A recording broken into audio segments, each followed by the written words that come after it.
but I know a lot has been going on the past 72 hours, and I woke up today and there's been just tremendous amount of DMs, tremendous amount of messages. I'm seeing a lot. Good morning, Stacy, Maggie, Kimbers. A lot of different things happening. What kind of tea do I drink, Maggie? Green tea. Actually, the one I'm drinking today, my favorite. My wife just got it to me. She found it. We could find it's called tropical green tea. The Vert, tropical green tea. I love it. Drink it all the time. Green tea recommended, folks. When I was 19 years old and I was traveling to Russia, I went to Uzbekistan, and some really elders taught me to drink green tea, that it would cleanse. And I've been drinking green tea my whole life. And I could tell you, I would definitely recommend it. I know it has caffeine, but there's decaffeinated, but definitely love green tea, recommended. But anyway, uh, while we're getting more people to join, the reason why I decided, and by the way, folks, make sure matcha is great. Also, I like iced matcha. My wife loves iced matcha. Uh, Second day without coffee. You know, it's funny. I quit coffee when I used to smoke cigarettes. So when I stopped smoking cigarettes, it was like a routine. I quit drinking coffee, and I haven't drank coffee for like 20 years. And then all of a sudden, I started drinking coffee lately. My wife got me hooked on this. And Starbucks, they have this cold brew with the vanilla foam on top. I think I like it more for the vanilla foam than the cold brew. But anyway, so today, basically, let me give you guys a reason why I came. This is a special Sunday. Lev Remembers. It's me and you. I'll be here with you as long as you guys want me to. Not too long, because today we got some football going on. I know a lot of you are. I saw Don Lemon. Yes, he's in bed in the church. I was just watching that. So I saw the protests going on in Minnesota. We're going to talk about that also, folks.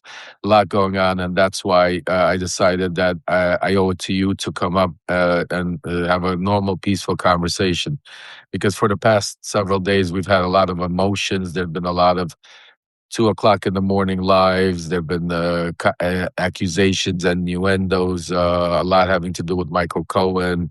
A lot having to do with the Midas network. A lot having to do with me, Epstein, Trump, all of these things. And I wanted to come back today, and I want to make sure that, first of all, I'm here to answer any questions you guys have. Anybody want to come up? Like I said, this is your time. If you want to come up and talk, I'm here with you. I see my brother Dean is here. Dean, if you want to just chill out, relax, go ahead and listen. If you want to come up, just hit me up. I'll bring you up also. But I wanted to bring everybody up to speed and make sure that we had clarity of what's going on.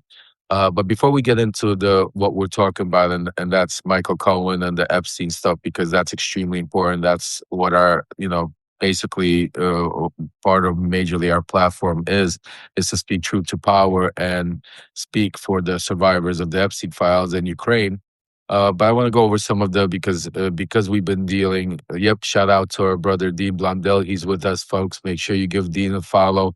Hopefully, Dean, you could take the day off, relax, unless you want to chime in and something coming up. My brother, always welcome. But definitely, everybody, if you haven't yet, give Dean Blondell a subscribe, a follow. He's one of the real good guys. And also, I wanted to give you guys a little quick update. Dean is going to be going, and maybe he'll come up later and give you guys an update towards the end. But he's going to Greenland with Malcolm Nance, with Jacob Scarsborough, with a whole bunch of patriots, and I call us patriots because I know sometimes you say the word, it's like it's that mega thing, but no, we're the real patriots. To Greenland to be able to put a focus on what's going on. So definitely we'll speak about that and have Dean, if you guys want, if we have time, maybe Dean will come up and talk about a little bit about that. But what I want to talk to you about is give you a quick update on Ukraine and Russia, because also, first of all, I want to thank each and every one of you that have been donating, supporting, helping the past, especially the past several days. We've had some lives. Malcolm Nance did one with Philip Eidner, myself. Yesterday we had with Coffee, Tea, and Love. We also had Alexander Cheech join us, and Philip join us. And I just want to say, God bless each and every one of you. We are you don't you can't even imagine how many families you are going to save lives, heat. I know 40 generators doesn't sound like a whole lot, but 40 generators, I could try probably hundreds of people are going to be able to not only be saved, but have heat. And on behalf of the Ukrainian people, on behalf of our volunteers, on behalf of our heroes like Alexander, like Philip, like Cheech, that are, dropping everything, leaving his the comfort of him in the United States and flying over to Ukraine to make sure stand with the people is incredible. And I could also make a small announcement that I'm working on putting together my documentation. Hopefully, I will be allowed, and I am planning on traveling to Ukraine myself. We're putting together a major, also group of very important people to be able to go with me, to be able to try and make a difference and do some good stuff. So we're definitely planning on that. But from a news standpoint, because a lot of it's not being reported, talked about, just quickly, I'm going to, and this is why I went live, because I was going to write a letter, but because of the past couple of days, there's so much going on. I figured that the letter won't do it justice, because you guys have questions, and you can't put everything down on paper. So I figured we're going to talk about the most important stuff out loud today, and then later on tonight or tomorrow, I'll put together some update letters having to do with Ukraine, behind the scenes, what's really happening, Venezuela, and what's really happening in the Trump White House right now. But some of the stuff we're going to talk about has to do with all of it. So as far as Ukraine goes, Chrissy, great morning to you too. Thank you for coming. Um, uh, Please, again, for those of you, I saw somebody right, I have no income now. Please do not feel like you are forced to become paid subscriber, or you're forced to contribute, or you're forced to do anything. This is not that type of platform this is no some kind of heavy sale, folks. This is a family. We are community, and we all understand each other, and we all understand times are tough. So those of you that can contribute, those of you that can be paid, those of you that can't, you have other ways of helping, and you do by spreading the message, by putting comments, by telling other people, and that's why it's teamwork. Those that are fortunate that can, they contribute to help that can't, because we do not have any paywalls. This is not about clicks. This is about getting the information out. So that's why it's teamwork. Those that go, so please, I want everybody to feel you don't have to apologize. No pressure whatsoever to do anything, except for the only pressure you do have, and I'm going to tell you, is do something, because everybody could do something. If you don't have the money to pay, great. You could restack this. You could type a message. You could tell a friend. That doesn't cost money. You could become a free subscriber. That doesn't cost money to be part of the movement. To be part of so I just want to make it out there, because some people feel, Janet, God bless you. Thank you for donating to the GoFundMe. And yes, folks, we have a lot of volunteers here. So while I'll be speaking, you'll see certain GoFundMe's go up, because we have certain things that we are raising to. So it's up to you, if you can, if you have. God bless you. No, don't feel like you're obligated. But if you can, please, because we're almost there. Like the generator, Renee, thank you for putting up the generators for Ukraine. Let me quickly talk about that. So we have almost 100,000 out of the $120,000 raised. The $120,000 was meant for 40 generators. They run an average about 3,000 a generator. Some go around for 2,000. Some go for 4,000, depending on the size. But Alexander was able to work out that type of a deal. So since your donations, he's been already picking up, I think, another 11, 12. I don't know. Don't quote me on how many generators. I'm getting him in touch with Philip right now, and they're going to start. I know there's some schools. They're getting him out to some families, and all around Kiev, they're going to be doing that. We have about $20,000 left on the GoFundMe, folks, and that basically will allow us to get the additional 6-7 generators that are left there, and so then we could go try to find more generators. So just think about each generator, $3,000, but a generator could save several families, because they could connect it, they use it just think about some of you that live in areas of the world or the country where it's cold, and you are able to come at home and warm up because it's freezing outside. They're not able to do that in Ukraine. Right now in Ukraine, they are freezing. Inside the house, some of these houses are below, 7, 8, 10 below zero. So that's why it's extremely important. So I ask of you guys, we have about 20,000 left. Whatever you could do, let's see if we could, tighten that up and finish it off. Renee, thank you for that in Ukraine. Because the news that I do want to share with you, give you some inside information that the media is not talking about. It's not good news, and that's why we need to stand up. The news is basically, I've spoken to some of my sources in Ukraine, and I'm hearing, we spoke a little bit about it yesterday, but I'm hearing now confirming that they are gathering air defense systems to surround Kiev. Yeah, from other places and other regions of the of Ukraine, because they're expecting a major attack onto Kiev itself, and because the Trump administration and the stopped with all the air defense, sending any air defense weapons over, not only to Ukraine, but I know you've heard a lot of mumbo jumbo that he's selling it to NATO. NATO's not getting, Ukraine's not getting any ammunition, so they're basically having to take away parts of air defense systems around the country, and now they're gathering it now to formulate around Kiev, because Kiev is under major threat right now. So, and that's where our two heroes, Philip and Alexander, live, and that's where right now the what's it called? Right now. There were some missiles, Chichi. I know some stuff are being, but when I say there's no aid, folks, I want to make it clear. I'm not the type of guy where I'm giving you. I'm not a analyst or actual reporter where I'm giving you the exact how many missiles were delivered. When I say no aid, not enough aid, not the right aid, not the aid, not even the aid that they were receiving prior to.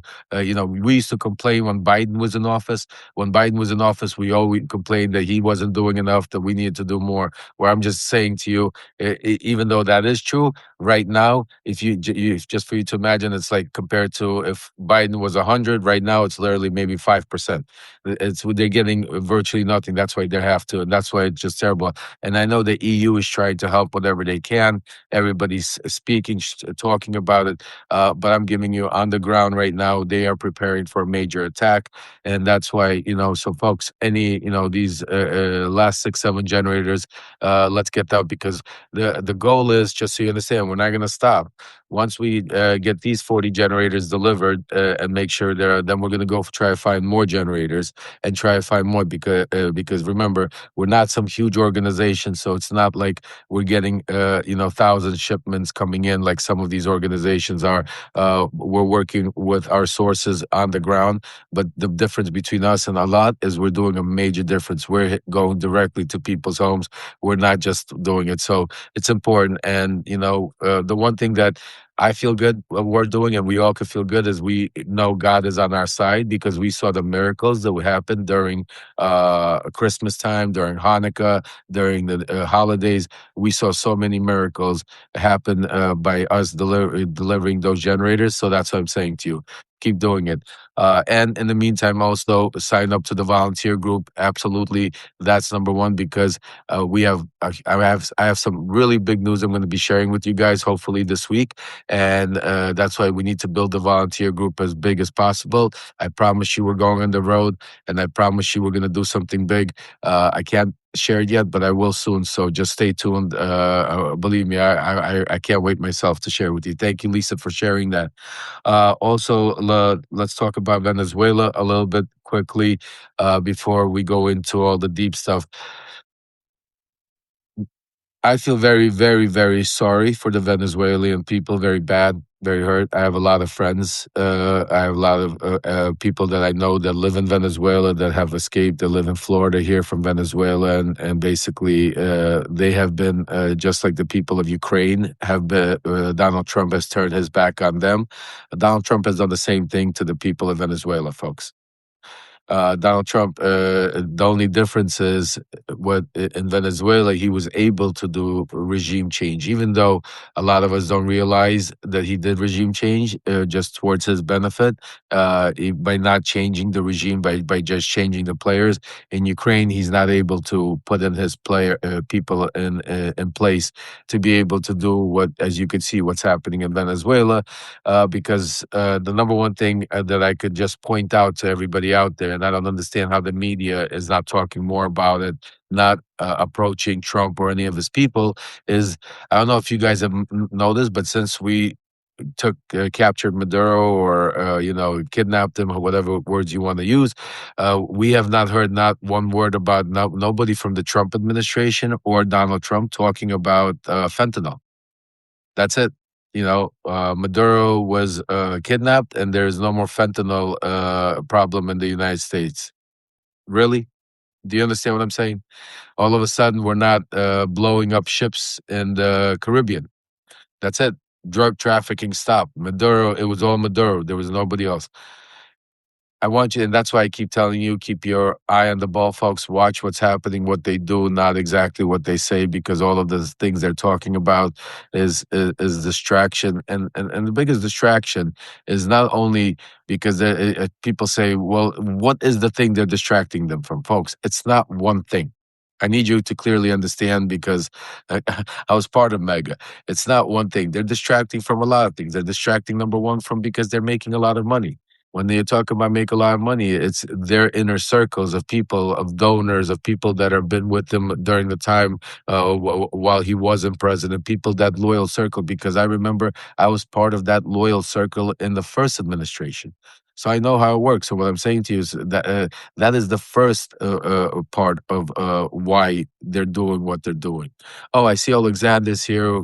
Alexander, welcome. Also, I know you're getting some rest. If you want to come up and say anything, DM me. I'll get you up here also. But I'm glad you could join us. But if not, just sit back, relax a little bit. I know you guys have right now a lot of work ahead of you. One of the things we're trying to get the final 20,000 raised to be able so you could get all the other 6, 7 generators. So again, just like Dean, you're more than welcome to come up, my brother, if you want to say something or share something. Otherwise, just sit back, relax, because what I want to do, I didn't rest any yet, but I'm going to try to get some rest after I'm done with this live, and because I wanted to make sure that I connect some dots to you guys. I go over a lot of stuff. There's a lot of questions. There's a lot of I see representation going on out there on social media, in our community, in our families, in our and a lot of division, and it's very upsetting. And that's why I wanted to set the record straight.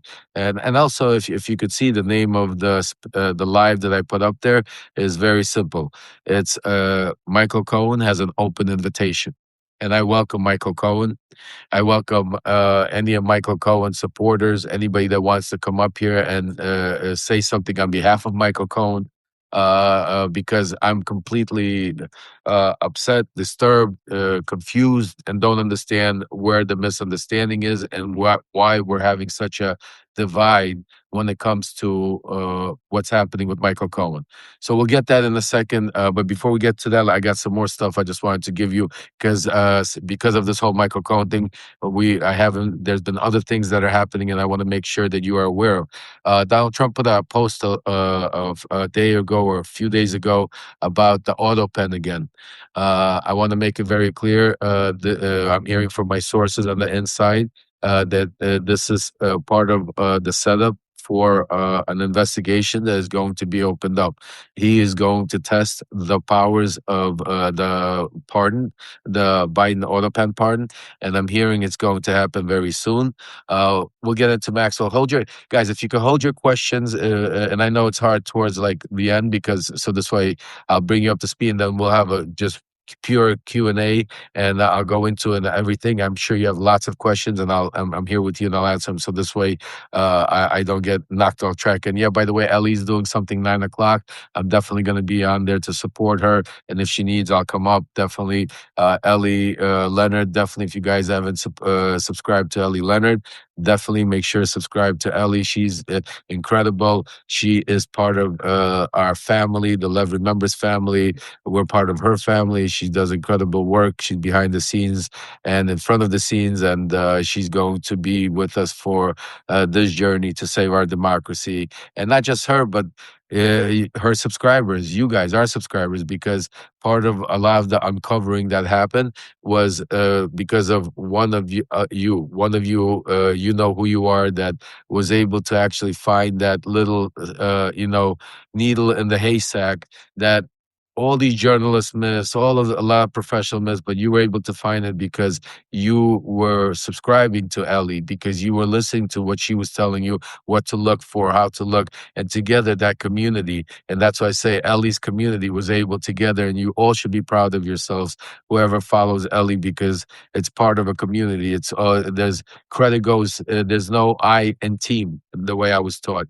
Teamwork. There's no I. So with that said, shout out definitely to Ellie for the incredible work, and Zev Shalev definitely also. Zev, my brother, incredible work you're doing, and obviously we can't forget Wajahid Ali.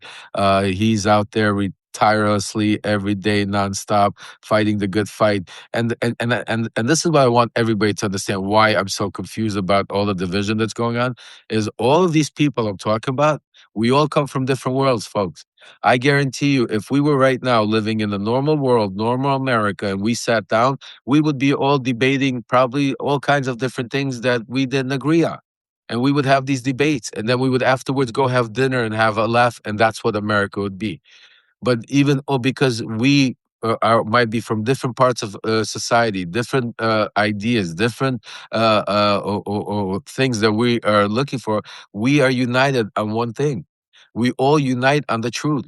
We unite on humanity. We unite on the Epstein files being released. We unite on the truth coming out. We unite on getting Trump out of office. We unite on making sure we live in a free and society. So those are things. So when I see that we have debate or confusion inside of our own party, our own side, how they call it, whatever, when it comes to the truth or when it comes to, distraction, it really upsets me. And that's one of the main reasons I decided to do this live on a Sunday, and we're going to get into it. But I want to also talk about some of the other things I'm hearing from my sources about the investigation into Waltz and Frey. So, folks, this is not a joke. I want you to take it very, very seriously about because this is not only this is a prelude to insurrection for him to invoke the insurrection law, because once if he could say that Minnesota is powerless, they have federal government has to take over the power. But this is what I'm hearing is a blueprint that they're trying to set up for other cities and other states. So make no confusion. This is we need to support Minnesota with everything we have. We need to make sure that we support and every Democrat. We need to make sure we put pressure on every Democrat. If they have to, they need to unite with every attorney general. This has to be a line in the sand. Donald Trump cannot be opening up an investigation into the governor and to the mayor of a city and a state that he has invaded for coming out and saying to try to keep their people safe by trying to indict them on a word that was a rhetoric that they're saying. Just think about the rhetoric that Donald Trump and they're saying. So, folks, it's I want to make it clear. It's part of a bigger plan. It's part of, again, leads into Project 2025. Remember one thing. And that's why I'm connecting the dots to you. A lot of these things, they sound like they're out there, they're all over the place. But if you really understand, and if you take a look, they all come back to the same thing. It's part of, if you ever have a chance, take see what's going on with Project 2025. Look into it. You will see all of this is laid out there about how to get rid of immigrants, how to put this into a pure white nationalist, Christian nationalist country, to get, I mean, to take away, change the constitutional rights, change the way we see if have alliances and overseas and who we're friends with. So extremely, extremely important because he's part of that is the Insurrection Act. And the biggest thing that I'm hearing, and which is no joke, but I've been hearing it for a while. I've been warning you for a while. I've been telling you for a while, for a while, and that's why why I keep saying the Epstein files, and that's why I keep saying we need to support what's going on because there was some breaking news that came out this week. Not only Michael Cohen, but because of what Michael Cohen did, and because of the whole thing plan that they put together, what the DOJ responded, but they are speaking aggressively about canceling the midterm elections. Not a joke, folks. This is not some hypothetical. Anybody that tells you this, it's not real. Turn around and walk away because these people have no idea what they're talking about. Very, very serious. So that's why what I'm saying to you is, I'm not saying to you to scare you or to say, that's it. No, until it's done, until they do these things, we have time. And right now, before we wake up that one day and he does the insurrection law, or before we wake up and he decides to cancel the elections or invade Greenland or do something crazy like that, we need to act. It's been 2 weeks, folks, since Congress has been back in session. And we have zero progress in the Epstein files. On the contrary, instead of progress, what's happened is we've went backwards. Went backwards because now after, and this is we're going to go into after what happened with Michael Cohen, and part of the that whole plan. You had a response yesterday from the DOJ, which was completely disgusting. And the response from the DOJ was basically that the president, the office of the executive, has all the basically right, not the courts, not the judges, but the office of the executive. And because of that, they will decide what will be given, when it will be given, and how it will be how it will be blacked out and done. I want to say that's a big problem because if you take a look at where we are, we're right back where we started from. So here we had all of this, and I want to start off. Maybe let me take a step back because I want to first, apologize to all the survivors out there. Not because of but on behalf of our country and on behalf of these politicians and on behalf of these horrible people doing it. Truly, truly sorry that you are constantly reliving this horrific, horrific event where something so simple, something so bipartisan, something so humane that should be that we're actually still in January 15th. Remember, Trump signed this into law. Remember the celebrations? Everybody was standing there, and I told you don't celebrate. Remember, I told you he's not going to do it. He signed this into law over 2 months ago. They remember the pundits were saying we have a law. That's it. All these coming out saying they're going to have to do it. They're doing nothing. Not only are they doing nothing, folks, but now they're putting these plans into motion. Not, and I don't even know because this week I'm also going to have some lawyers on here, some ex-prosecutors. I'm going to have the Epstein lawyers on here. Eric is going to join us. I'm going to try to have Congressman Rokana or Massey or on here to discuss it. So this week we're going to be, focused about the Epstein files. All week we're going to focus it. But I really don't understand. I really don't understand how people even on their own platforms here. Because if you take a look at let me take a step back because again I'm just all over the place and because when I woke up today and I read some first of all what really kind of triggered me was I read Michael Cohen's letter today. I'm going to get Glenn Kushner. Absolutely. I'm definitely going to reach out to Glenn. Me and Glenn have been speaking, and I think Glenn would be perfect for this. But I read Michael Cohen's letter today, and in Michael Cohen's letter today, he wrote to his subscribers and to everybody how basically representations, how lies, how smears, have destroyed. And I know, Laura, I can't read his shit either, but I read it because I'm trying to understand what their plan is and what they're doing. Because I'm not reading it because of sympathy. I'm reading it because there's a game plan to all of this that they're doing. This doesn't. There's, just so you understand, there's no coincidence here. This is not coincidence that Michael Cohen comes out, writes that letter. All of a sudden, Fox picks it up. Donald Trump responds, and all of a sudden, the DOJ comes up and says, "Now we're not going to give you any more Epstein files." That's not that. That happened in 24 hours, folks. That's not coincidence. I just want to please me. What's it called? That's why I keep saying, Michael, you don't have to write letters. You don't know, and this is why I said this is an open invitation to Michael Cohen, is because in his letter today he wrote to that he is wrote a letter to Congressman Comer, and he reached out to Comer, and he wants to go testify in Congress to put his testimony on the record once and for all, so this way under oath how he sees it. Well, let's talk about that for a second. What is Michael Cohen going to say to Comer on the record, and why does he want to do that? Because if Michael Cohen, all of you know Michael Cohen, all of you seen Michael Cohen, all of you have been watching him for the past 10 years.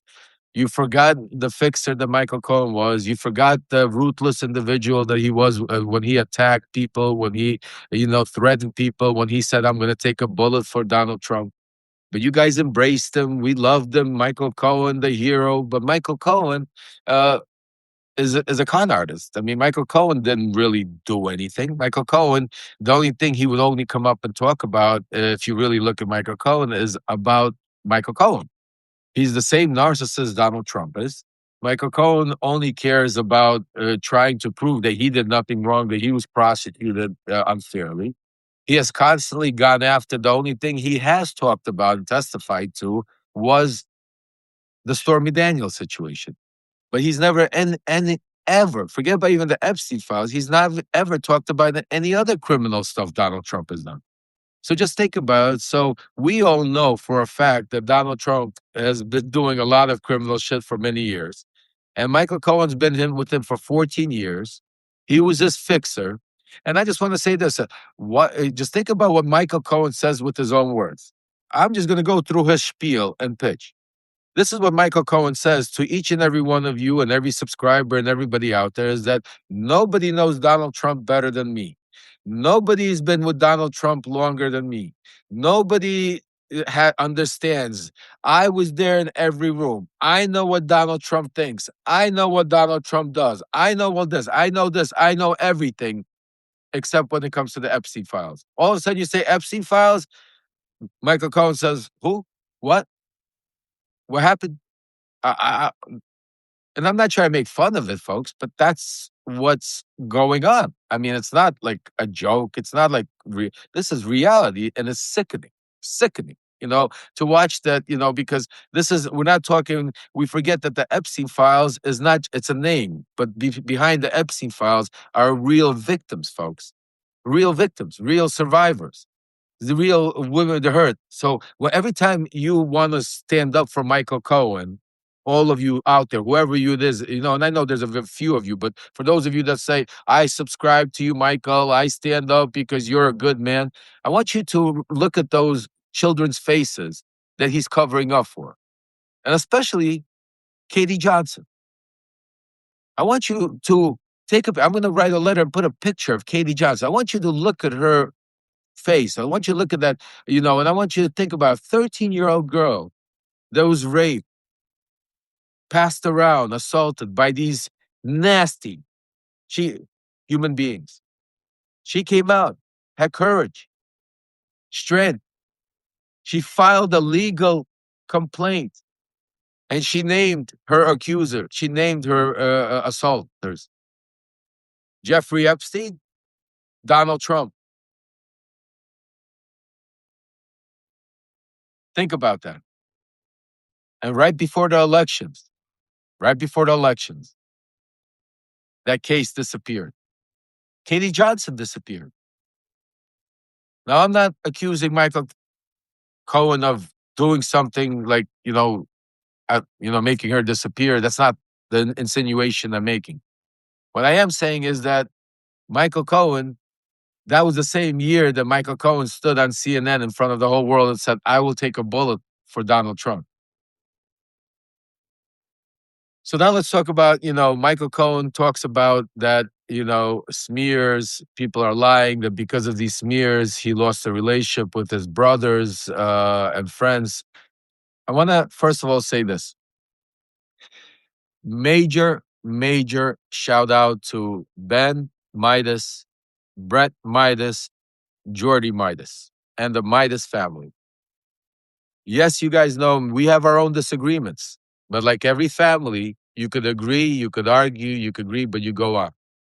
But what I'm going to say right now is very important because what Midas did yesterday, and I know a lot of people are attacking them that you need to come out, tell us what's going on, and I'm sure when the time is right, Ben and they will address the Michael Cohen thing, and they will come out and talk about it. So, folks, I would give them a little bit of slack because what they came out and did yesterday, they showed leadership because they are the leader right now of independent journalism, along with my son Aaron on the right side, where they saw a problem, they saw a situation, and they understood that even though they might have financial implications tied to this individual, even though they might have years of supporting this individual, they didn't hide, they didn't run.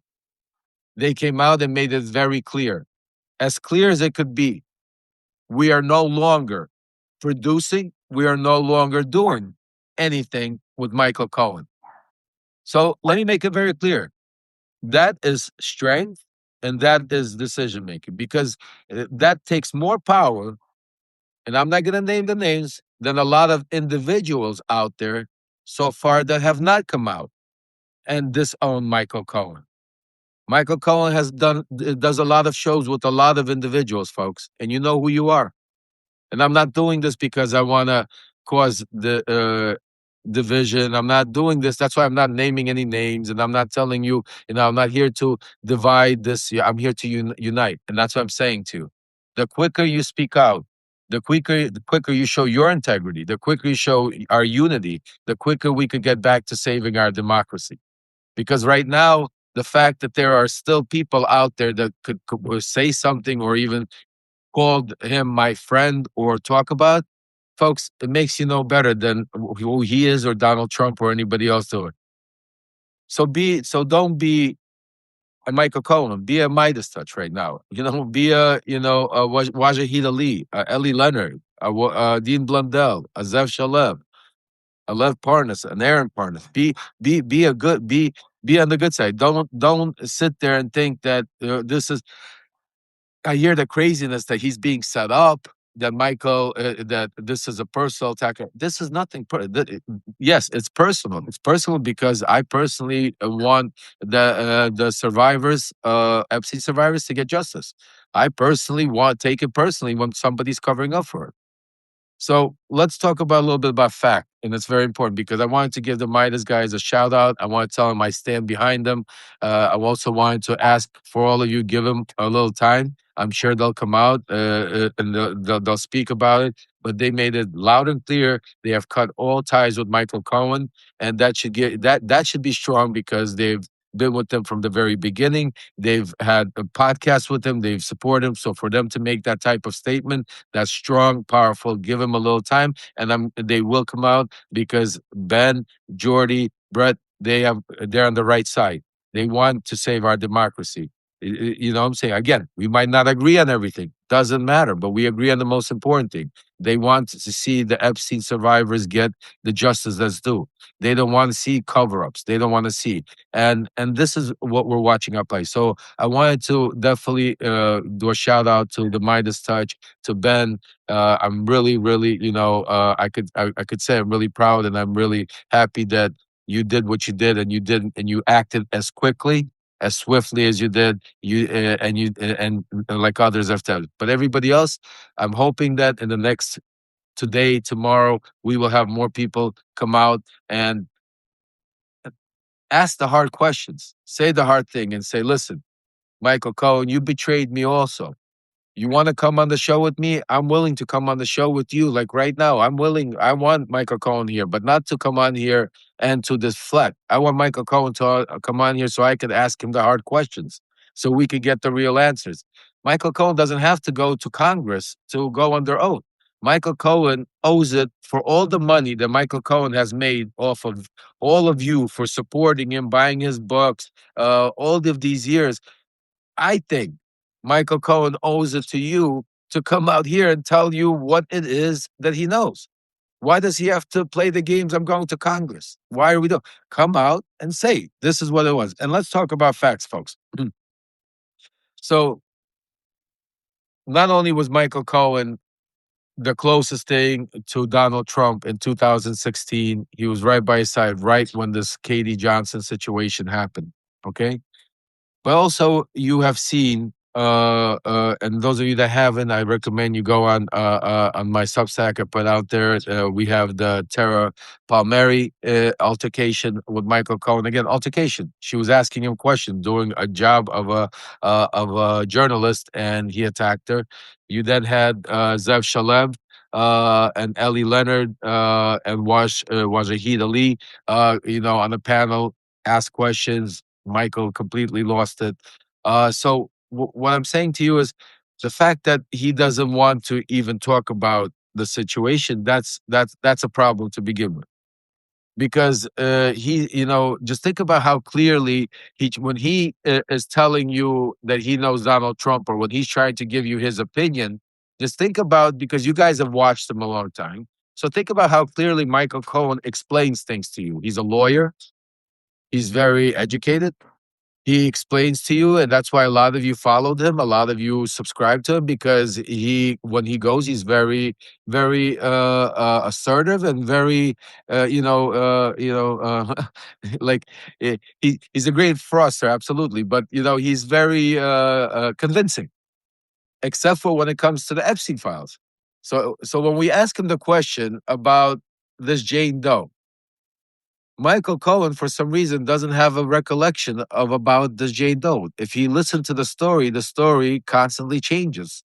With Tara Palmieri, he sent an investigator. With Zev Shalev, he doesn't have the what's it called uh, case number. It's always an excuse, an excuse, an excuse. And he was able to get away with it because he was able to say to each and every one of you that there's no smoking gun. He would come out and say, release the files. Remember? That's all Michael Cohen would say to everybody. I don't care about any conversation. I want to release the files.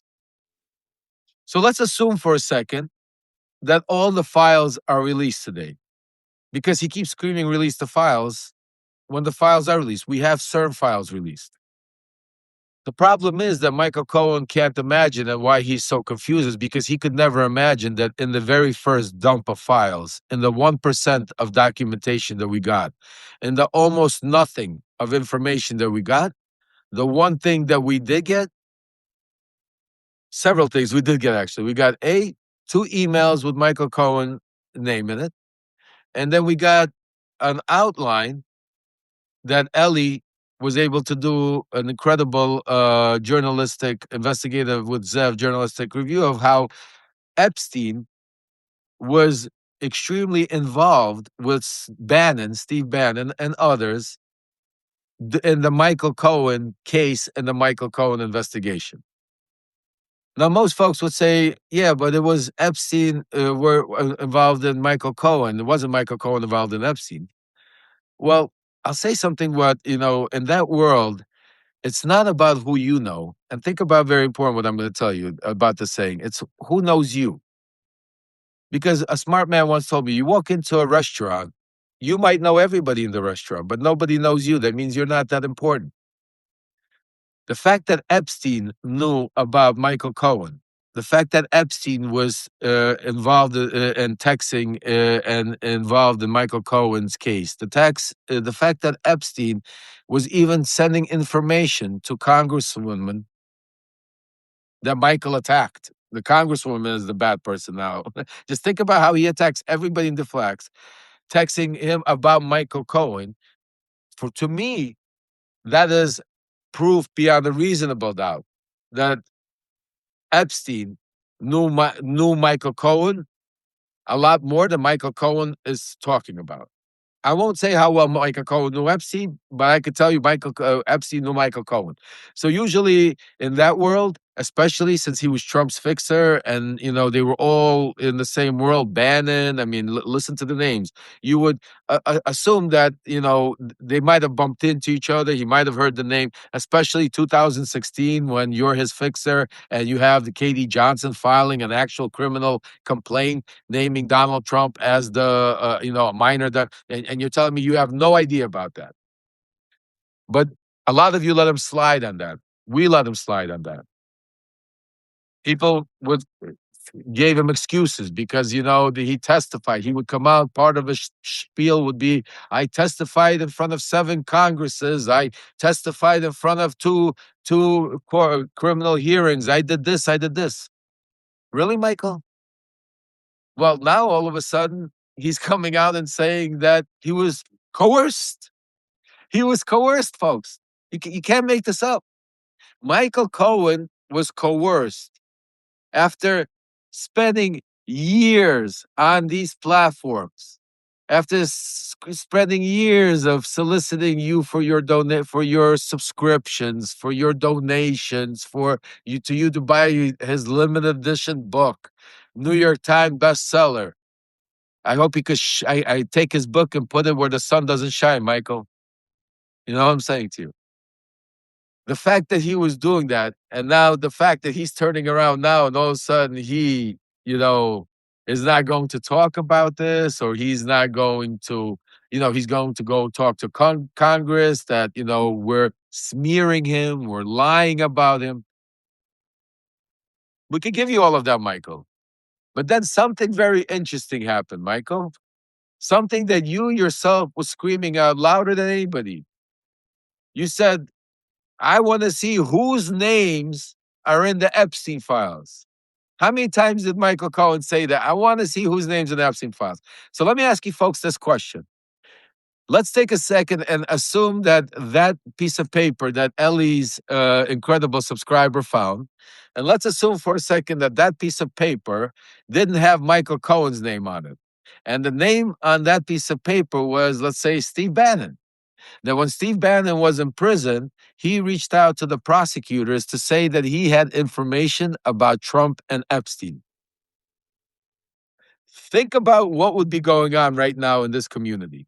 Think about how Michael Cohen would be out there attacking Steve Bannon, that we need to subpoena him. We need to make sure, what does he know? Think about how every person right now that's staying quiet about Michael Cohen would be out there right now attacking Steve Bannon and saying we need to release.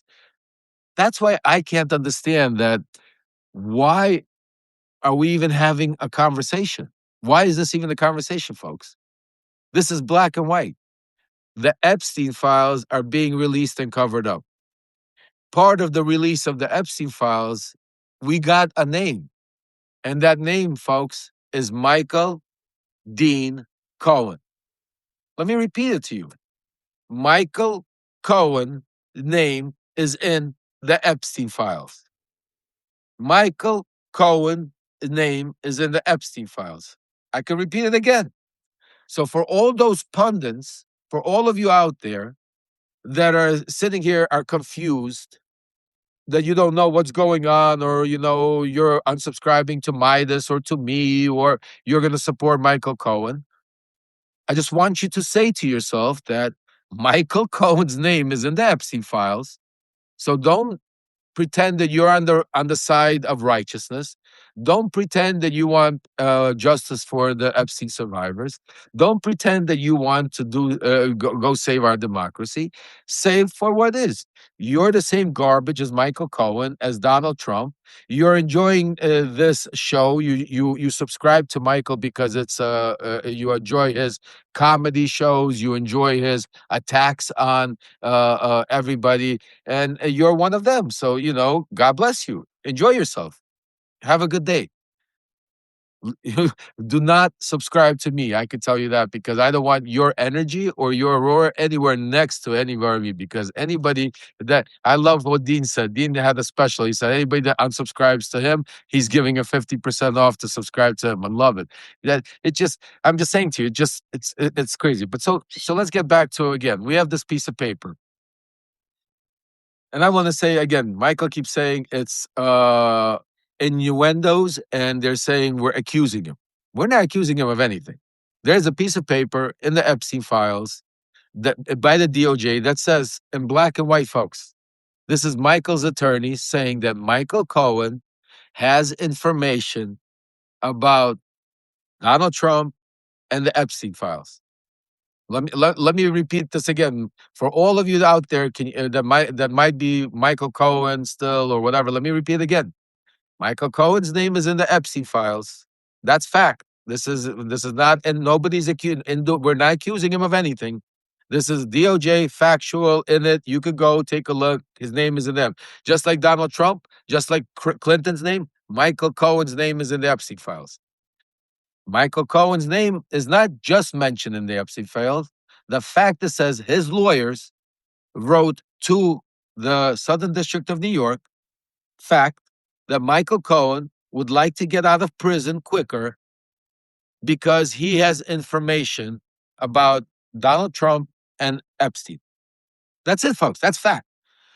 All this other stuff that Michael Cohen and everybody's trying to deflect on is nonsense. And that's what I don't understand. Why can't this be simple? Why can't we just say, Michael Cohen, let's do a live right now. And let's simple question. We don't even have to right now go into the Katie Johnson stuff, which believe me, we're going to get into in a second. But I'm just saying to you, just that simple question, Michael. The simple fact is, Michael, what is it that you wanted to tell the Southern? What is it? Let me ask you this, Michael. What is it that you want to testify to James Comey about? What is he going to testify to James Comey about? I could tell you, folks, what he's planning on testifying to James Comey about. He's planning on testifying to James Comey that he never seen Donald Trump do anything wrong, that he was coerced by Letitia James and Alvin Bragg to lie to be able to convict Donald Trump. So this is what he wants to go test. This is what he wants to go put on the record. This is what he wants to go, testify in front of Congress.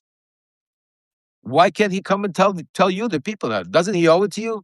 Doesn't he say that we're a community, we're a family, that we are the resistance, that, here we are, subscribe to me, subscribe to Joe. Remember, you know how he says that? Let's cross-pollinate. If you're a subscriber of mine, become a subscriber of yours, become paid subscribers. We need, well, where are you, Michael? You owe it to us.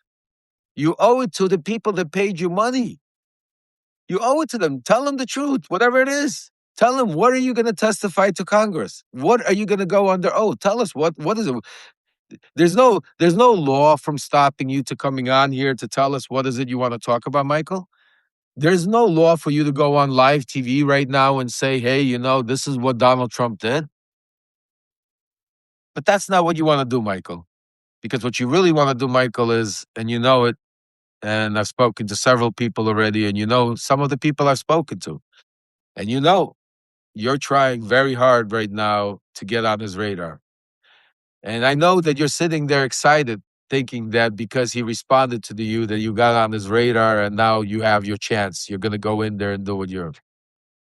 And I know in your letter you write there that you and Jesse Jackson Jr. are going to go out there, and you're trying to do, do this as some kind of reform, that you want to help prisoners. That, all right. I wish it was because of that. I wish it was because of that. I wish it was that you were trying to do because that would be something good, but it's not the case. The case is you just want to be able to go out there right now and gain pity, sympathy. But I want to be very clear, Michael. I have no pity or sympathy for you because this is not this would be nothing. But the fact that you're covering up for the Epstein files, I have no pity for you. I'm sorry. This is a bridge. This is a line where we cross, my man. This is something I told you. I mean, and the fact that I truly believe, I don't have a black and white smoking gun right now, but we will. I promise you, we will get the evidence, and we will, and I will bring it to light. I will show. I will get to the bottom of it. But I'm convinced it was you, Michael. I'm convinced it was you that made Katie Johnson's situation go away. I'm convinced. I don't know if you paid her off, threatened her. Don't know. Not accusing you of the tactics that you used to do it, but I'm convinced your hands were all over it. And I want to share with you why I'm convinced that his hands all over it. Because Michael Cohen keeps talking about a story about Jane Doe. He talks about this story, but the story is very similar to the same story about Katie Johnson. The only problem with Michael Cohen's story is that there is no filing, there's no court case, there's nothing out there with this Jane Doe's filing. The other problem that Michael Cohen has with this story is that Michael Cohen, when he was speaking to Tara Palmieri, he didn't realize that he was talking about a minor, and he was saying that he was sending private investigators to a minor's house. I'll never forget Tara. Like said, Michael, are you crazy? That's intimidation. Like, how can you send private investigators to a minor's house that filed a criminal complaint against your client? And that's when Michael Cohen got very defensive. He started attacking Tara.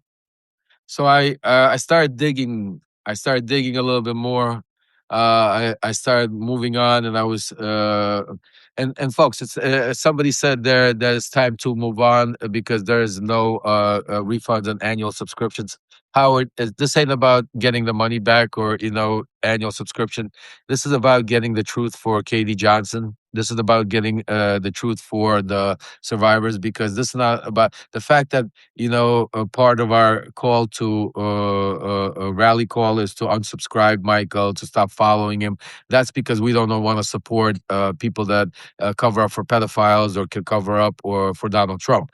But the real what we really want to do is we want to understand what Michael Cohen knows. We want Michael Cohen to come clean. I'd rather not. I'd rather have everybody subscribe to Michael Cohen and say, "Hey, Michael Cohen is going to come on here. He's going to tell us the whole truth, and everybody should support Michael Cohen." And Michael Cohen would have a real mea culpa moment. Michael Cohen come on here and tell us exactly what he did on behalf of Donald Trump, how he to Katie Johnson, how he covered it up, and what happened, because that is exactly what he wanted to tell the Southern District of New York, because that's the story. And he by accidentally, when he was doing his interview with Joe Walsh, he said that. But Joe Walsh and a lot of people didn't pick up on it because a lot of people are not in tune, and they don't understand that Katie Johnson and Jane Doe are the same person. So Joe Walsh asked him on that live. He said to him, he said, "Michael, what was it? What was the information you were planning on giving to the Southern District of New York to try to get out of jail sooner?" First, Michael was lying, deflecting by saying that this was done and filed on behalf of him while he was in prison. He was trying to deflect, pretend like he didn't even know what was going on. He was in prison at the time, when clearly this is a letter from his lawyers on his behalf. Then, when he was already cornered because Joe Walsh asked him a couple of times, Michael Cohen turned around and said, "I was going to tell him about the Jane Doe situation." Folks, when he said that, I literally felt like somebody hit me with a baseball bat across the head.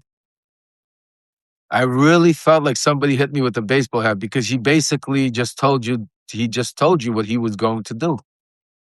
He was going to tell the Southern District of New York that Donald Trump, because that was his only card to get out of jail, because that's the only thing he had on Donald Trump that he could get in that everybody, is that Donald Trump, there was an actual criminal complaint about Donald Trump raping a 13-year-old girl that Michael Cohen made go away. And if he could tell that to the Southern District of New York, and he could have them convict Donald Trump, then he would get out of jail. Do you understand, folks, what we're talking about here? So when that Epstein dump came out, and when we found that letter, and when we confronted Michael Cohen with his name in the Epstein file, when we confronted him and said, and this is very sad, folks, I'm not celebrating. I want everybody to understand. I know a lot of people DM'd me and said, take a victory lap, Lev, take some. I want you to understand, I cry at night over this. This is not a victory lap to me. I don't consider taking down Michael Cohen as a victory. I consider this, yes, it might be a victory in the war against Donald Trump, but it's the pain that is still causing the survivors, the pain that's causing each and every one of you, the pain that's causing real activists, real people out there that try to make a difference, that have to then work twice as hard to prove themselves because of fraudsters and con artists like Michael Cohen. It's And I don't feel like it's I feel like, it's a shitty day. You know what a victory, you know what a victory lap would be for me? Well, you know what I would be right now, the happiest person in the world? If Michael Cohen would come on right now and say, folks, it was Katie Johnson. Donald Trump made me do it. I want to I want to testify under oath. I want to go do it. I want to do it right. That would be a great day. That would be a great day. The fact that they're covering up, the fact that we caught covering up, Cohen covering up, the fact that he's writing letters talking about how he's going to go to Comer and testify, and how, Midas, he lost his brothers. The fact that there's people out there still questioning the Midas guys for dumping Michael Cohen, or talking about how we support Michael Cohen, you're a good man. He's a good man. Why is he a good man? I mean, it's like what, folks? A 13-year-old girl got raped. I want to stop for a second. I really want everybody to stop for a second. We got over 2,000 people here, folks. This is a Sunday, and I don't mean to be very, but this is very, very serious. Because I want us not to forget. There's a real victim here, a 13-year-old girl, and she's not the only one. How many do we know that we don't know about? If you don't remember her testimony, I'll remind you a little bit. She testified how she was brought to these parties where she wasn't the only 13-year-old girl, where there was lots of 13, 14, 15-year-old girls, where there were lots of powerful men like Donald Trump. And I'm not going to go into the rest. The rest is history. But what I want to say to you is, we need to know the names of all of those powerful men. We need to know accountability for Katie Johnson. We need accountability for every Epstein survivor. Folks, enough is enough. I told you, enough is enough. This is not a game. I feel pity on these people that today, after seeing and reading everything that happened over the weekend, could still say, I support Michael Cohen, or I stand with Michael Cohen. I feel pity for you people. Because either you're in a cult, maybe you're in Michael Cohen's cult, I don't know, or maybe you're just as bad and dirty as he is, or all of them. Maybe to you, all of this is just a game. But to me, it's not a game. To our community, it's not a game. To our family here, it's not a game. To each and every one of our people here, our supporters here, trust me, it's not a game. That's why we are here to support the survivors, to get the truth out, to confront. That's why I told you. Remember when Michael Cohen this happened? Remember what he said on all the shows? I text Lev. I want to speak to him behind the scenes. Remember that, guys? Remember what I told you? No way. Remember what I told you? I said, we're gonna do it here. I owe it to you, the people. Because you support me, because you're here. I'm not gonna go behind your back and have some kind of conversation. Hell no. Absolutely not. No, let's have we have nothing to hide. I have nothing to hide. So that's why Some people say, bring it behind the scenes, don't dirty laundry, folks. It's not about dirty laundry. It's about saving our democracy. It's about getting justice for the victims. It's about getting justice for some of these survivors that are all these years. That just think about what some of these survivors are going through today when some of them listen to Michael Cohen. When Michael Cohen brings up other people, prominent people. I'm not going to mention the names. And when Michael Cohen for the past months has been saying, release the Epstein files. We want justice for the Epstein file. The one thing he would say that I wanted to throw up all the time is he would just make a comment. And this was, I think he's such a narcissist like Trump that doesn't even realize that he's such a criminal that he doesn't pegs. He has a daughter. Did you read in the book what Trump said about his daughter and the way Michael Cohen explained that? I don't even want to. I'm sorry, I don't even want to go on because I have daughters and I don't even want to touch that. Just disgusting. I don't want to. I don't want to sit here and just talk trash about Michael Cohen. He needs to look himself in the mirror, look his own daughter, his wife in the mirror for the way he does it. That's not. I want to talk about right now the truth because yeah, it is disgusting. And he writes about it in the book. That's the even more disgusting part. And he has no shame. But uh, yeah, I'm sorry about that. That literally that threw me off a little bit. I'm saying to you. So yeah, so I mean, Michael is welcome to come on here, and we want to get to the truth. So and that's why I wanted to come on. I wanted to talk about all of the comments that people are making. I want to make sure that we are going to try to unite this platform now. We right now need to be all united. Right now, we need more of individuals that were conned by Michael Cohen, that were, lied to by Michael Cohen. They need to start coming out and they need to start making, statements just like Midas did. And I know it's tough. I know it's tough. I know because I know a lot of you thought he really got to you, and you really thought that and now your own platforms are at stakes because I understand a lot of you have built your platforms around doing these shows with Michael Cohen and all of that. I'm just gonna give you my advice because the quicker you cut the string, the better you will feel. So be a MeidasTouch, be a Lev Partners, be a Aaron Partners, be a Zev Shalev, be a Ellie Leonard, be a Wajahid Ali, be a Dean uh, Blundell. Excuse me, Dean. My head is gone. Yeah, and a bunch of others that I'm sorry I'm not mentioning everybody's name because there's too many. Don't be a Michael Cohen. You know what I'm saying, folks? Let's get justice. Let's demand justice.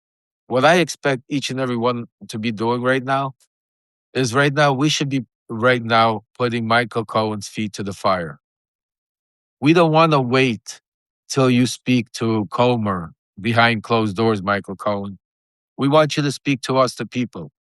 For the past 8 years or 9 years, you have had no problem coming out on speaking and collecting money to speak to us, telling us how much you know about Trump, telling us your opinions, making us everybody believe that you want to save the democracy. So you owe it to us. You owe it to everybody here to come out here and tell us what is it you want to go testify to Comer before you testify. You owe it to us to come here for two of these survivors. How you would sit there and say, "I'm sorry." I just remember how you sit there and say that, you know what? They should give me all the Epstein files and let me go through it. I will redact them and I will be honest. Because subconsciously, what you were saying, Michael, back then, is that you were scared to make sure you redacted your name out of them. Your name. That's the only name you cared about redacting out of them. I saw it in your face when when Congresswoman Paskey started talking about you and the Epstein when that came out. You couldn't believe that your name got mentioned in the Epstein files. You couldn't believe that that letter that you wrote to the DOJ would come out. But then it did. But Michael, it takes a lot bigger man to face the truth than hide from it. So what I'm saying to you is I'm really, really, hoping. And if anybody's out there right now, I'm hoping he comes out now. Anybody out there want to go, tag him, DM him, tell him, we got over 2,500 people here. We're all waiting. We all want to hear because we all want to know. The survivors want to know because we're not going to let up. I'm not going to let up, Michael.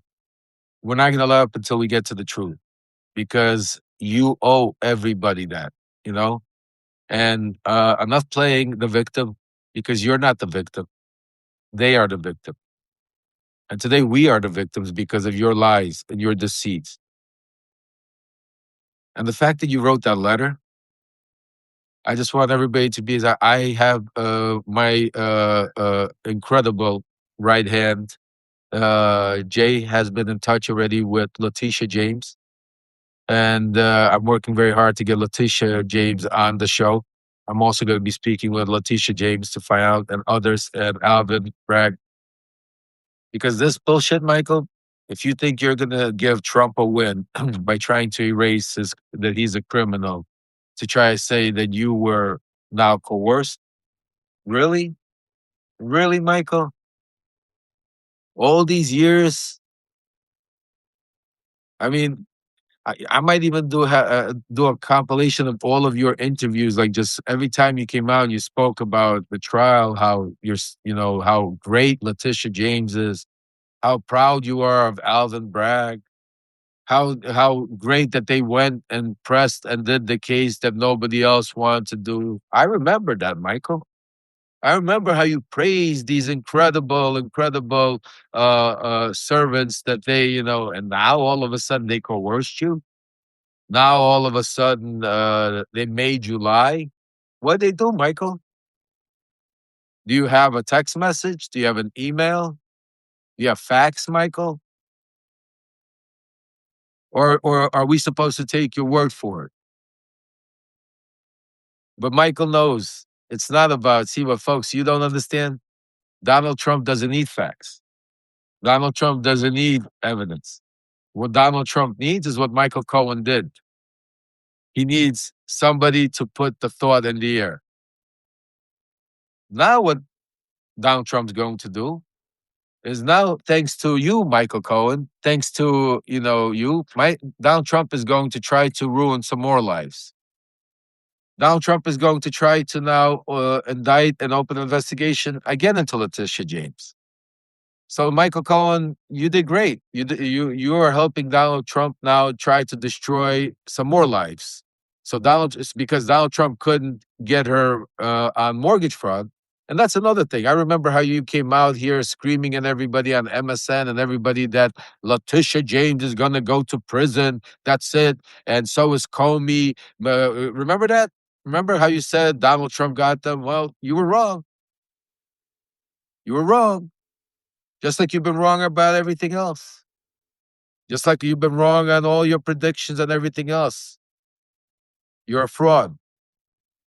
You're the same con artist that Donald Trump is, but and you conned a lot of people. But I'm going to give you one more chance, Michael, which you don't deserve. Because for me, it's more important to get the truth out for the survivors. For me, it's more important to get Donald Trump and save our democracy than you are, Michael. So I'm giving you this other chance. Today, tomorrow, you know my number. Just text me. Let me know when, where, and we will go live. We will go live and you will tell the people the truth. And maybe that one day, my friend, will let you sleep well at night. Because I don't know how you do it. I don't know how you look at your wife, your daughter. I don't know how you go to bed. I don't know how you get on here talking to people and telling them all these things. I don't know how you do it. I really don't. It takes a special human being to come out here to write a letter saying that your people are lying about you. In your letter, you wrote something. Yesterday's letter, because I watched it very carefully. I want to quote Michael Cohen. He wrote something out of his letter. One second, let me just find it here. I put it. Uh,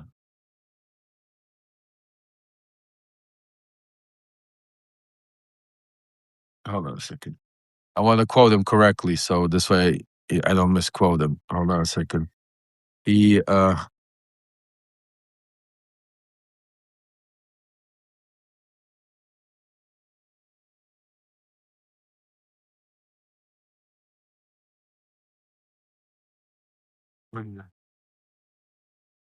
folks, bear with me.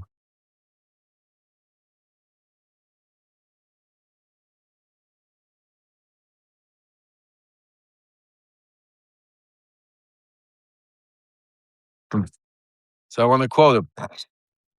Excuse me. The past couple of days I've been through. Michael Cohen wrote a letter yesterday about something about a 19-year-old girl that Donald Trump, an American citizen, that they deported, and then Donald Trump gave an apology. But again, I always say there's such narcissists, even in his writing, he doesn't realize what he says. So I'm just going to quote this out of there. He says, quote, Donald Trump once taught me that apologies are tools.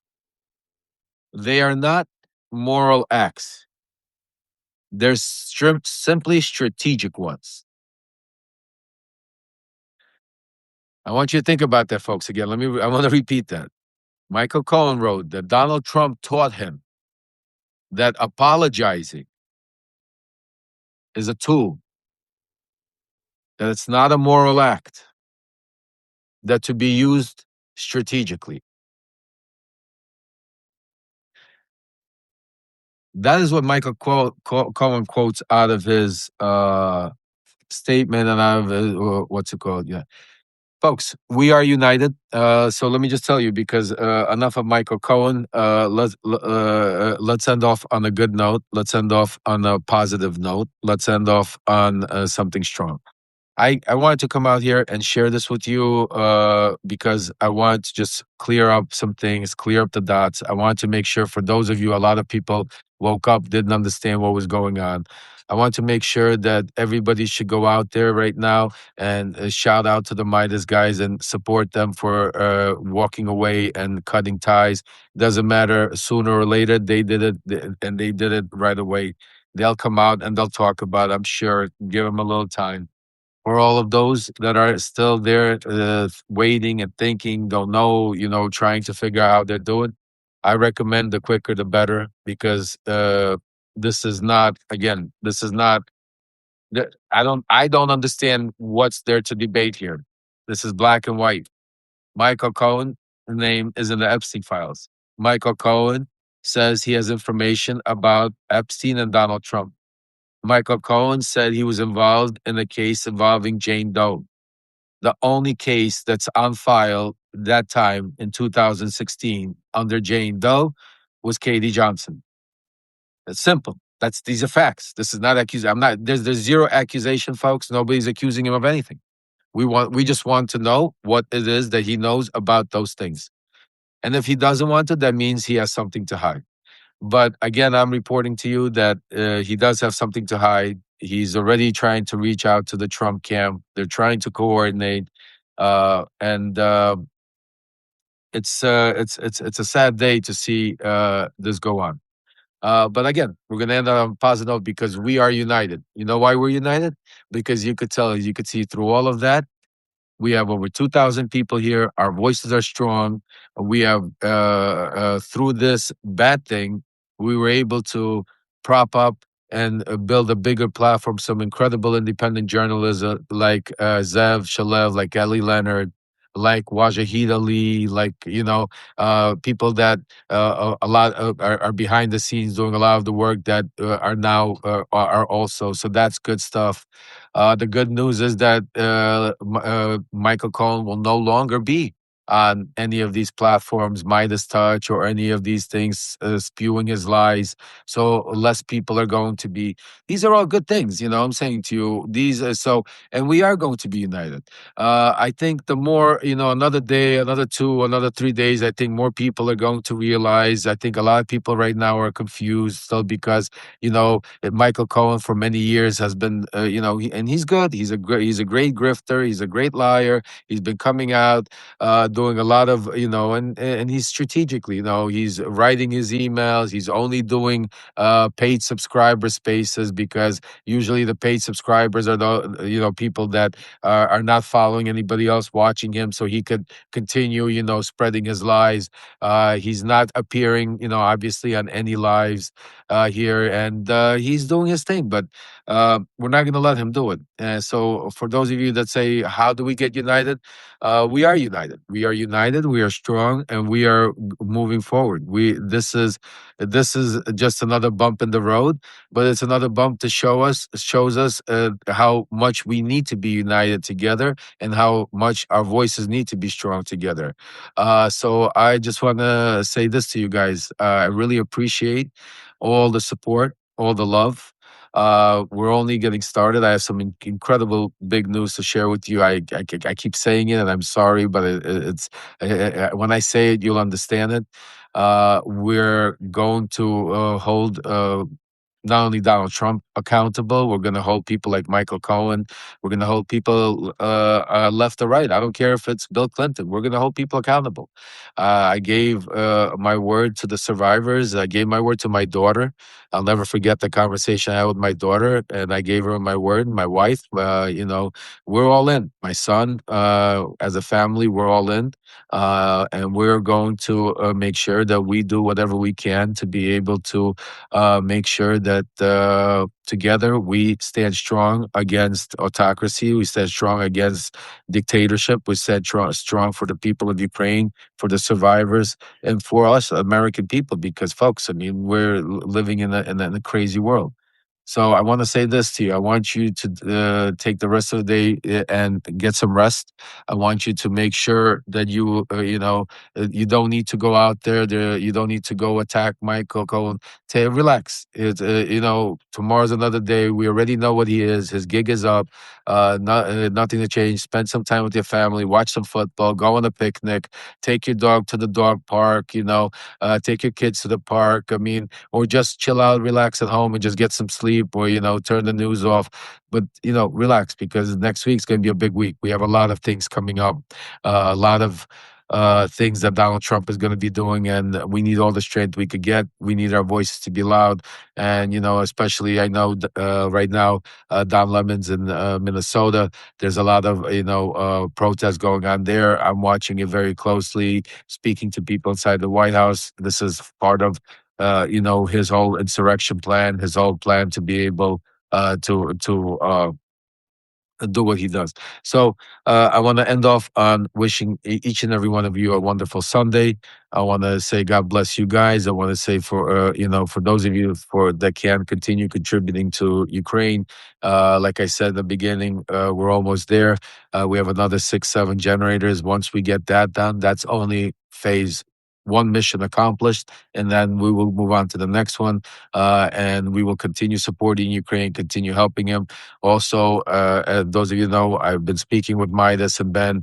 They have given me their word. They're going to be also doing more international work. So they're going to be putting more of a bigger spotlight on Ukraine, which is extremely important. So that's great news. Also, we have some great news. We're moving strong ahead. I can't go into some of the conversations we've had because it has to do with the news. But folks, trust me, when you hear what I have to say to you later on, you'll understand. In the meantime, the number one thing you could do is become a paid subscriber.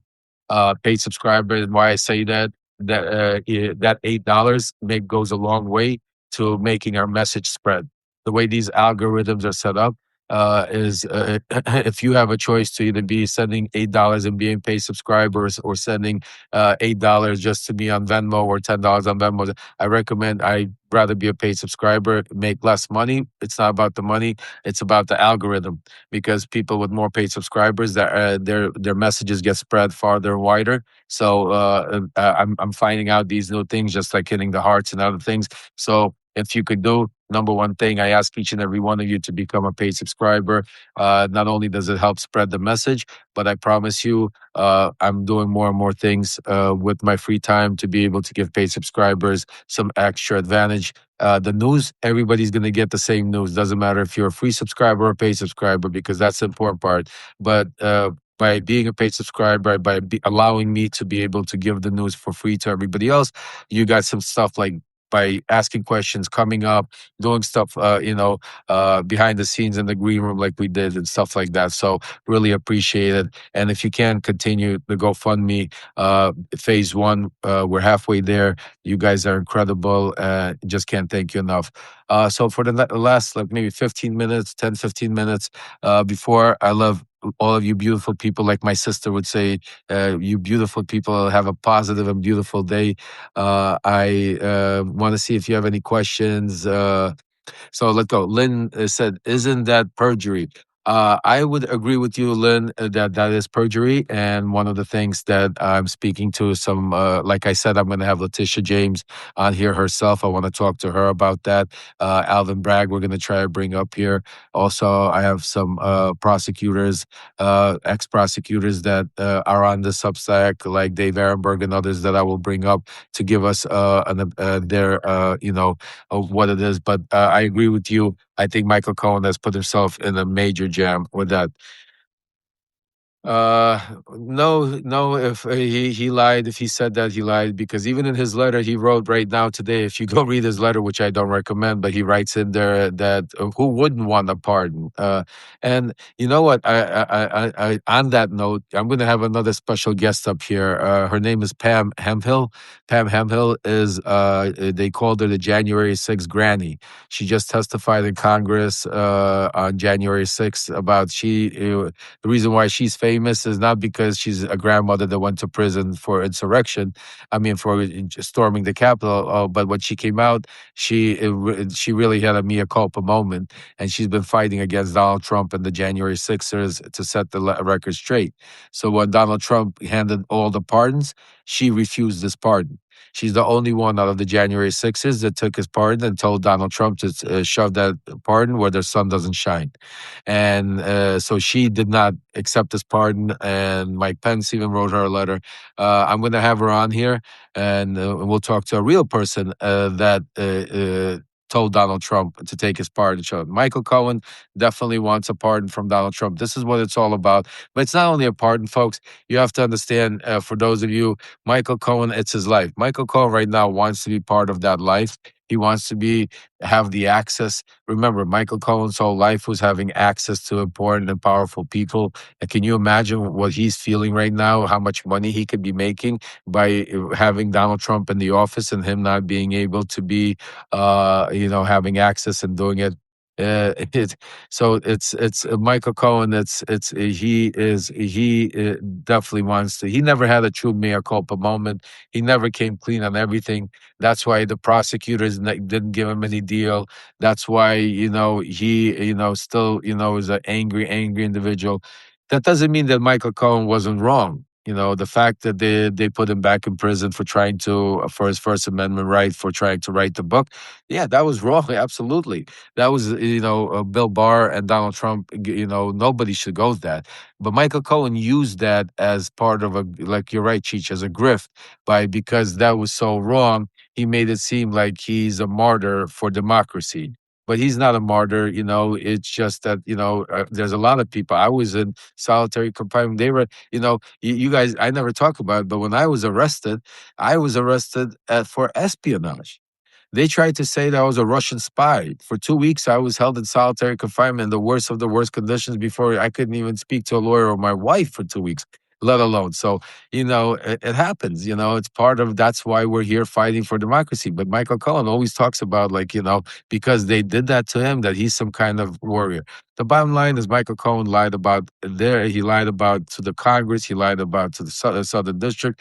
But most importantly, he lied to all of us. So, the only reason I'm even talking about him is because, not because I'm trying to keep him in the news or talk about him because I'm disgusted with it, but I truly want to get to the bottom of what he knows because the number one thing is we're not going to stop. And I'm going to have the survivors lawyer, Eric Fideli, on this week also because we this week are going to make sure that we put Cohen's feet to the fire.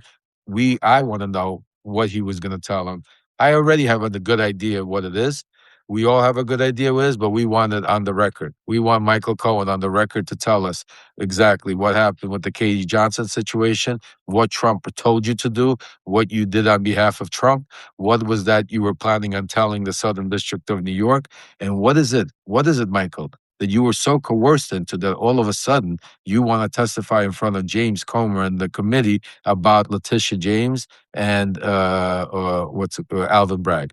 Okay, so Michael, so for on that, I want to wish everybody an incredible weekend. Have a great day. I'm going to put out a letter later on today, trying to give you some news about some of the things going behind the scenes. But please, support all the independent journalists, real independent journalists. But this week is also going to be a week where we're going to find out truly who wants to save our democracy and who is trying to just put on a reality show here on Substack. Because whoever stands with Michael Cohen has some explaining to do.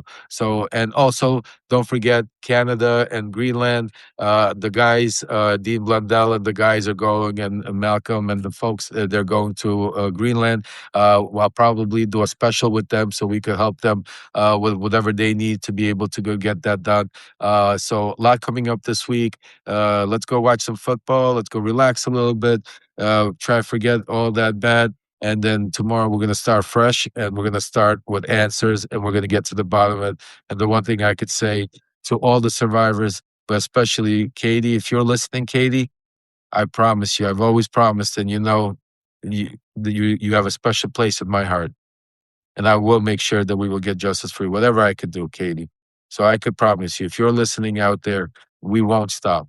And you have a big army right now here at Lev Remembers that will stand together strong to make sure you receive, along with all the survivors, the justice that they need. And we will hold all of these pedophiles, all of these monsters, we will hold them accountable. Have a good day, folks. Take care. God bless you.